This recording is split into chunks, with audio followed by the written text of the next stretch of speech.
It's Absolutely Auburn, a place where we'll talk about all things Auburn, Maine, because we're in the middle of it all.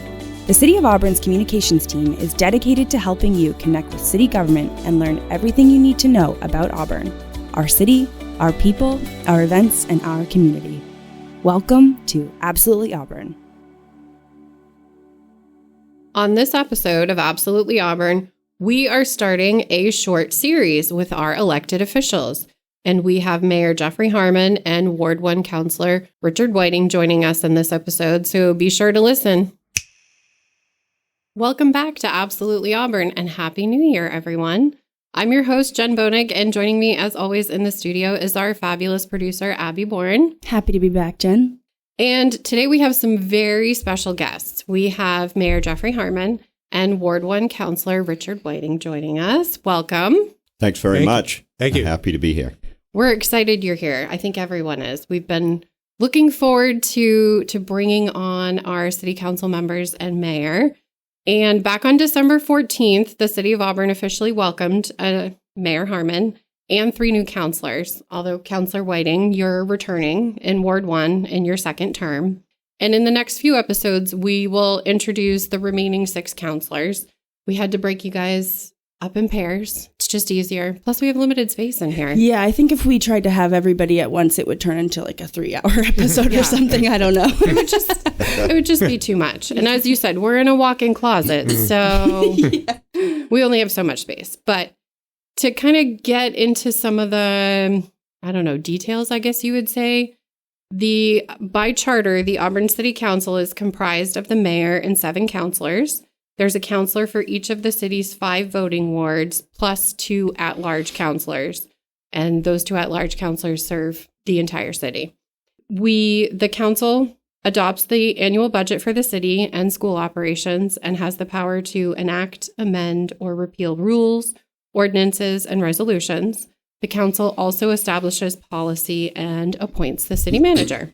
So normally we ask our guests to kind of describe a typical work day.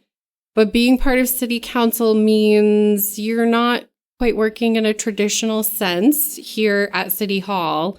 And Mr. Mayor, I know you've been here for almost a month? Almost a month. So it's a little early in your term, but I guess what does that typical day look like for you wearing that mayor hat? Well, I don't know that there's really a typical day. I spend my time I think, in 2 broad categories. One is working with constituents, groups in the community about concerns they might have about either city operations or things that they see going on in the city or ideas they have for improving our city. And the other main category, I guess I would lump it all together as sort of policy development. What types of policies do we think will help move the city forward, to help grow our city, make it more vibrant, and give people in the city a wide range of opportunities? And now, how about you, Councilor Whiting? I know you're going into your second term. So as a council member, what does that typical day look like for you when you're wearing that councilor hat? Thank you. Well, like the mayor, I'm primarily responsive to constituent emails and phone calls. I always check the city email first thing in the morning and a few times during the day. Today I got up early and did snow removal so I could come here, but I had a Healthy Androscoggin meeting at 7:30, which we did online because of the weather. Got a meeting this afternoon and then another one tonight. Those are unrelated to city business because I've got other activities outside of city business. And I'm trying to get up to speed on some of the assignments that the mayor has given to me. So it's nice being retired because I have a little more time to devote to city business. And having worked for the Housing Authority in the past, I kind of know the lay of the land, so to speak, in city government. Well, I was going to say, and that's something else. I know both of you have had service-based careers, and Councilor Whiting, you mentioned working for the Housing Authority. So, yeah, you're familiar with residents, you're familiar with the city, and you also, as council members, you also serve usually on other boards or subcommittees, correct? That's correct. And I actually enjoy that the best. Being on the city council isn't easy. You have to make decisions, and sometimes you make people unhappy. And on the other boards, it's a little less public and a little less stressful, I think. So, well, plus, I'm sure the people on those boards, you come to that with a sense of passion. Probably, if you're on one of those boards, you'd hope that you care about, like the Conservation Commission, for an example. The people on that board are there because they really care about Auburn's conservation. So I think that's a place where you'd probably get to interact with some really engaged citizens. Yes, and this term I'm back with the library. Oh, nice. And I had been on the library board, and I was building committee chair when we did the expansion renovation that allowed, well, actually, Auburn City Hall moving to Auburn Hall from Spring Street to Court Street allowed for the Auburn Library to do its expansion renovation project in the early 2000s. I think that, to Councilor Whiting's point, I think boards and committees are a lot more focused. It allows people to get into the details and really spend some time working on the recommendations for the city council. The city council is dealing with many, many policy issues. They often don't have time to get into all of the details of every issue that comes before them. So it's very beneficial to have boards and committees and community groups that can drill down into these, spend the time, engage with people in the community and subject matter experts, and help provide advice to the city council so they can make an informed decision. Excellent point. And now, Mr. Mayor, you started off in the Auburn Police Department, is that correct? Yeah, I did. So my first career was in law enforcement. When I was going to college at Northeastern University, I was a co-op student. One of my assignments was at Androscoggin Sheriff's Office. After that, I worked for Auburn Police for a year. I left and went to work for the state police, and I was there for 22 years.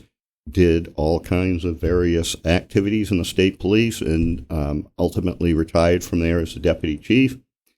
I switched gears completely and went into the private sector. And I worked for a large global software firm out of Toronto, Canada, and managed 3 software businesses for them over a 15-year period, all from Auburn, Maine, although I spent lots of weeks going to the Portland airport on Sunday and coming back on Friday. And all of our customers there were governmental in the businesses units I ran. They were all governmental organizations.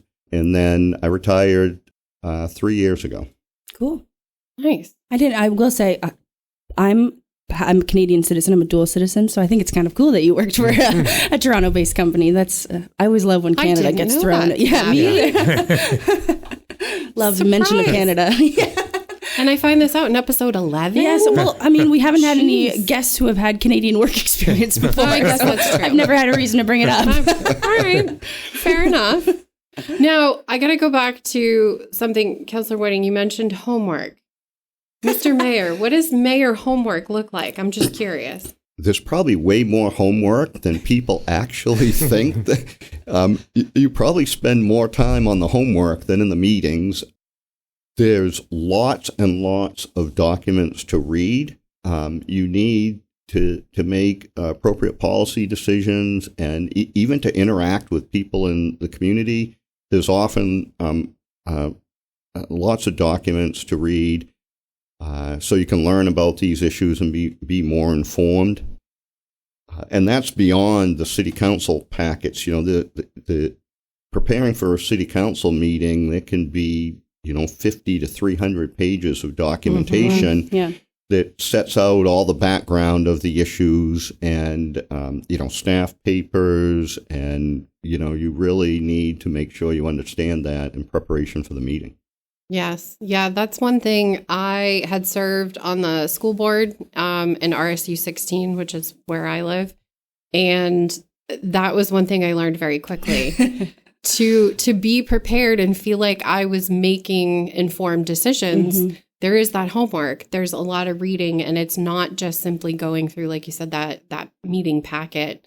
It is talking with other staff members. It's hearing from members of the community and trying to feel confident that I'm making the best informed decision. So and that, it's work. The coordination with people, I think, is a really good point. I often find as I'm reading through materials that's provided to us that I'm reaching out to the city departments through the city manager or different community organizations to get more detail, to get their insight on it. So there really is a lot of prep work. Now, city council meetings are typically held on the first and third Mondays of every month at 7 o'clock here in City Hall, which is at 60 Court Street.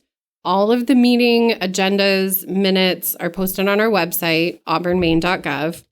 And you can also watch meetings on our YouTube channel, whether it's live stream or meeting at, the meetings after the fact. They stay on our YouTube channel as well. So if someone's passionate about an issue that's coming up on the agenda, what's the best way for them to reach out and kind of communicate that with you, Mr. Mayor, or their council member, for example? Well, I think there's a number of things. I think people that are generally interested in city government, the point you make, Jen, about the website and the recordings, it's a really great resource to follow along. I would also suggest that people can go to the website, sign up on the Alert Me button, and you'll get an email when the council agendas or the planning board agendas are posted, so you don't have to keep going and looking and seeing what's going on. I think that government functions best when there's robust interaction from people in the community. So I know it's hard sometimes because people aren't used to coming in to planning board or city council meetings or other board and committee meetings. But if you have an issue that you're interested in and you want to make your voice heard, you can contact the mayor, you can contact your ward councilor or an at-large councilor and express those views. And I would encourage people to do that. But it's also really important, if you want to make an impact, to come to the meeting and during the public comment and public hearing sessions, make your voice heard. Because the most impactful thing, I think, for an elected official is hearing from people in the community. Yeah, absolutely. Yeah, I echo those thoughts, particularly in public meetings. Sometimes councilors go in undecided. And listening to the public, it doesn't mean that their mind will always be changed based on public comment, but it's invaluable to the council to make its decisions. And I find with the city council packets that I will read everything once, and then I'll go back in and look at sort of targeted subjects again, because particularly on longer agendas, just because there's a lot to absorb, and it's important to be, fully understanding of the issue before you make a vote. Yes, and I know some of the things that planning board has been mentioned, and with zoning changes and things, there's a lot to it. That's a lot to kind of dive into and understand. Where have we been? Where are we coming from? Where are we trying to go? And I think sometimes, kind of knowing that end goal can always help make it easier to dig into some of that stuff, or at least that's how my brain works. Well, and I think too, from like a citizen's perspective, we talk about politics and it can be so, there can be a lot of vitriol in politics these days, but I think local politics is one of the best ways to get engaged as a citizen. It's one of the ways to feel most empowered. I mean, from my personal experience, I don't live in Auburn. I live in Poland, but I'm on the email list to get this. We don't have a city council. We have a board of selectmen, but I always read the agendas because I want to know what's going on in my town. And if there's something that I feel passionate about, I want to go to those meetings to have my voice heard, because in the U.S., it's such a big country, and there's sometimes you feel like you can't get your voice heard, but you can absolutely have your voice heard at city council meetings. That's one of the best ways to sort of to empower yourself as a citizen, I think. Abby, I think that the point you make about the politics is really an important one. I think everyone recognizes that at the national level and even at the state level, there's lots of divisive political rhetoric that goes on these days. But in municipal government, it's nonpartisan. And I went to over 3,800 doors when I was campaigning. I talked to over 1,200 people at their doors. And I don't see a lot of partisan rhetoric in municipal government. I think the councilors, myself as mayor and the councilors, and I think the people in Auburn are really interested in finding the best solutions for the community and not really trying to stand on some political ideology. And I think that's what we should do. And I think everyone should work together, and let's see what we can do to move Auburn forward. Absolutely. Yeah. Yeah, definitely. We need more level heads. We need more level heads, I think. And well, and I can say too, as a city employee, I appreciate hearing that from you, Mr. Mayor, because I think I agree. A municipal government is at its best when it's just trying to move its city and its citizens forward without any, divisive rhetoric. It's unnecessary, This came up when I was circulating my petition to run with a neighbor who said, well, I don't think we're on the same team. And my response was, we're all on the same team. This is about Auburn. Yep. This is not partisan. We're just trying to do what's best for the city of Auburn. And rarely do you get into situations that should be divisive in terms of politics, because we got a lot of work to do that relate to our city and don't rise to the level of partisanship. I think lots of people bring different perspectives to the conversation, and I think that's a really good thing. I think it's really important for elected officials to listen to everybody and to consider what they have to say. Often you bring your own perspective to the conversation, and there's many times that I've had conversations with people and afterwards said, gee, that's a really great idea. I wish I'd thought of that. and I think that it's incumbent upon us as elected officials to really work hard to listen to every perspective, because that's the way that we'll figure out the best solutions to move the city forward. Absolutely, yeah. And, there's no harm in listening. And like you said, you may learn something and get a different perspective, because we all have our lived experiences. Exactly, yeah. And none of our experiences will be exactly the same. So that's super important. And now you can go onto auburnmaine.gov. You can find the mayor's email. All the counselor emails are there. And then there is a general comments email, right, Abby? Yep. It's comments@auburnmaine.gov is the email. So if you wanted to reach out via email, but we encourage you to come to the meetings. And even if you just sit and listen and watch to kind of take it all in, there's always at least, 2 public comment sessions in the meeting? Yeah, so at the council meetings, I think that Auburn is unlike many of the other cities in the state in that the way that the council meetings operate is on any substantive issues, we take public comment, whether a public hearing is required or not.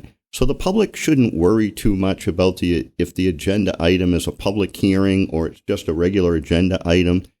The council will entertain public comment on all of the issues. There are other cities that only allow public comment when it's a public hearing. So you'll have a chance to make your voice heard on any agenda item. And then, of course, as you mentioned, we have the 2 open sessions every meeting that will allow people to comment on any thing that's on their mind about Auburn that's not on that agenda.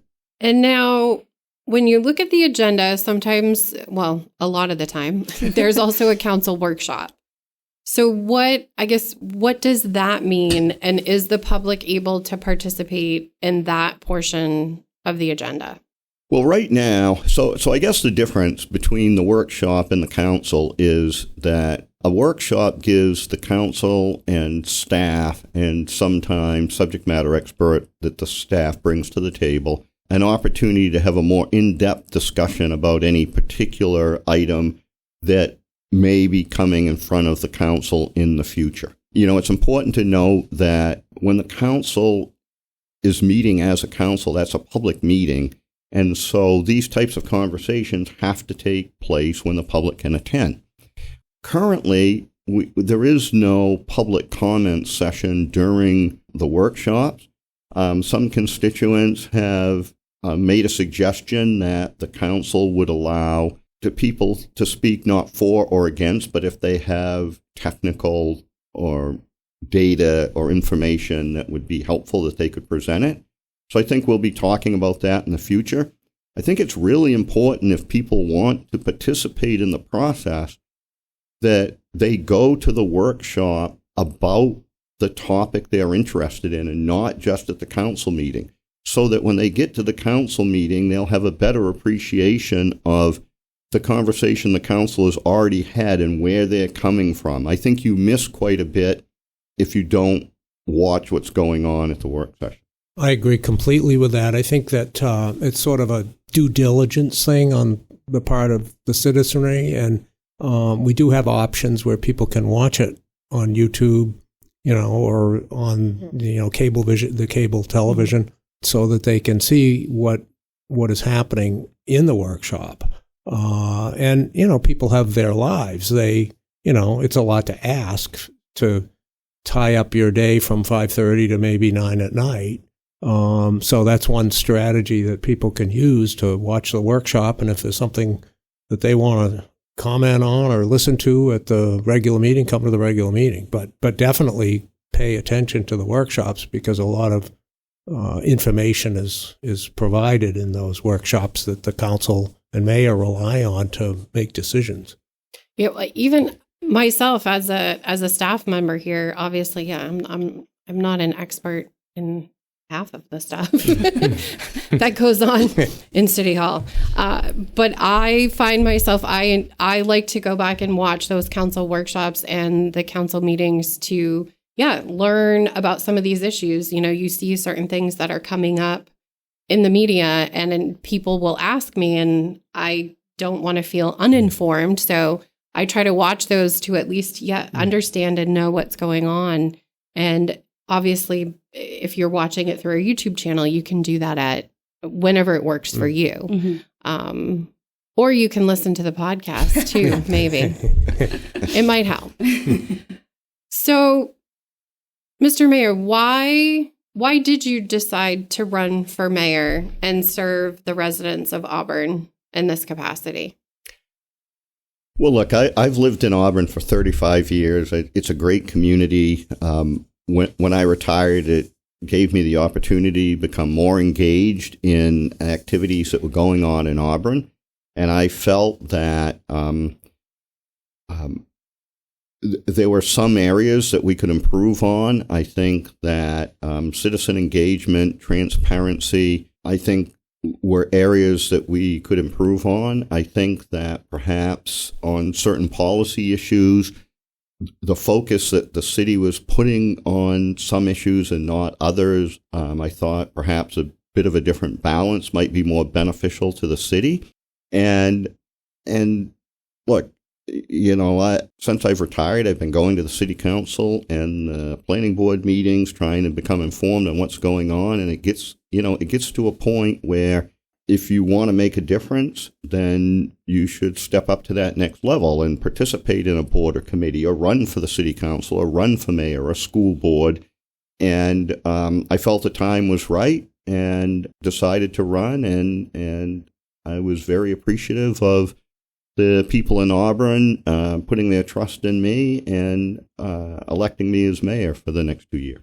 And how about you, Councilor Whiting? What made you decide to run again? Well, when I initially ran a little over 2 years ago, I had talked with Holly Lasagna, who had been the Ward 1 councilor, and she convinced me that I should run. And then after serving just a few months in my first term, I realized it was a lot harder than I thought it was. And so by the time I got to the end of it, I realized that my experience was worth serving another term. Mm-hmm. And I felt like I learned a lot, and I'm just, a better counselor than I was at the beginning, because I know what it entails. And like Jeff, I, want to see some positive change. I think there's a lot we can do. I think there's a lot of good that we've already done in the past several years, and we want to build on that to continue to make Auburn, one of the greatest places to live on earth. There you go. Now, you kind of alluded to this, Mr. Mayor, as far as participating and, you know, kind of jumping in and attending meetings or perhaps running for office. So if someone is interested in getting involved, what would you say to them? Well, I think there's a lot of ways that people can get involved. I think that it often depends upon what amount of time that the person has available to put into the activity. Sometimes it depends on their experience, how comfortable they are with certain aspects of participating in municipal government. The threshold is pretty low. There are lots of boards and committees that we're always looking for people to participate on those committees to help form our direction that we go in. Some of them meet, once a quarter. Some are monthly. Some are more intensive than others. I would encourage anyone that wants to get involved at any level to step forward. There's plenty of people that have been mayor, that are city councilors now, formerly were city councilors, that you can talk to about what's involved in running, what the time commitment is. I would encourage everyone who wants to help move Auburn forward at some point to make a commitment to serve the citizens of this community. And that can be at a whole variety of levels and time commitment. And there's lots of opportunities. And I would encourage anyone who wants to get involved to contact their counselor, or they can call me as the mayor, and we can help provide them some ideas about how they can get involved. Now, Councilor Whiting, as a council member, what is the most interesting part of your job? I like solving problems, and sometimes it may just be a constituent who doesn't really know what to do with a particular problem, and run through Phil and into the departments and problem solved, and that's very satisfying. And it's sort of like what I did at the Housing Authority, sort of connect the dots for people and help get things accomplished. And sometimes they're challenging, so that makes it even more rewarding if you're successful with your interaction. And Mr. Mayor, I know it's only been a month. So do you have kind of a most interesting part yet? Or maybe, I guess, what are you looking forward to serving as mayor? Yeah, so, it's only been a month. I think that for myself and the council, there's 3 new councilors. So we're sort of getting ramped up and up to speed and get things moving. I think that the council is going to be having a retreat here in a few weeks to talk about priorities for the next 2 years. So I think myself and the city councilors will bring their ideas to that. I'm really looking forward to trying to identify some goals that we think that we can achieve over the next couple of years to make a positive impact on the city. I'm looking forward to working with a couple ad hoc committees that I've created on housing and on homelessness. I think those are high priority items for the city. I think using the ad hoc committees will help jumpstart this, and I look forward to working with the citizens that will participate on that committee to see what ideas they have that we can implement to help address those issues. Now, something that we ask all of our guests, what is your favorite thing about Auburn? And it doesn't have to be related to city government, city hall, anything like that. So, Mr. Mayor, what's your favorite thing? Well, I think we have a great community. I think this is somewhat of a unique community in Maine. We have our downtown area surrounded by suburban housing, but we have rural areas and open space. So for me, it's really great to be able to access all the things that Auburn offers as a city, but very quickly be able to be out and enjoy outside recreational activities. The other community component that I guess I would say is probably the thing that I like the best is the people that are in Auburn. I find there's a lot of great people that live here. They're very passionate about where they live and what Auburn has to offer and how they would like to see their city grow. And I guess I always realized that, but when I was campaigning and talked to so many people at their doors, it just reinforced what great people live here and, the extent of knowledge and experience they have and their passion for this city. And how about you, Councilor Whiting? What's your favorite thing about Auburn? I would say, like the mayor, the diversity of geography here is tremendous. But access to recreational opportunities is fantastic. I mean, I'm within 8 minutes of cross-country or downhill skiing. I can hop on my bike and ride safely around the back roads of Auburn and Turner. It's just a wonderful place to live. And as an example, every year I cross Lake Auburn, either on skis or skates. Cool. And the unfortunate thing is it's not even frozen yet. I was going to say, you're not doing that yet. That's concerning, but that is just a wonderful experience. And if you get out in the middle of Lake Auburn in the middle of the winter, and it's just so quiet, and you just feel like you're the only person in the universe. It's remarkable. So I'm putting beautiful. That on my to-do list for this winter. That sounds amazing. Wait for good ice. Yes. Oh, yeah, definitely. Yeah. Make sure you consult with Public Works. Just don't go out there quite unless you bring a kayak, Abby, or something. I don't know. So as we wrap this up, just a reminder again. If folks want to reach out to the mayor, any of the council members, find out any information regarding meeting minutes, agendas, signing up for Alert Me, which is a great suggestion too, Mr. Mayor. You can do all of that through our website, auburnmaine.gov, and you can watch those meetings on our YouTube channel as well. Get connected with us through all of our social channels, and you'll become a subject matter expert too, just like hopefully the rest of us will as we continue to listen. Thank you, Mr. Mayor, Councilor Whiting, for joining us. We appreciate it. Thanks very much for the invitation. Thank you. Enjoyed it very much. Good. And our next episode, we will have Ward 2 Councilor Timothy Cowan and Ward 3 Councilor Stephen Milks joining us. So make sure you tune into that next episode. Thanks, everybody. Thanks for joining us on Absolutely Auburn. You can find all things Auburn, Maine at auburnmaine.gov and goauburn.me. You can also listen to us anytime, anywhere you get your podcasts, including Apple and Google Podcasts, Spotify, Amazon Music, and iHeartRadio, just to name a few. The City of Auburn's communications team wants to remind you that Absolutely Auburn is the only official podcast for the City of Auburn, Maine.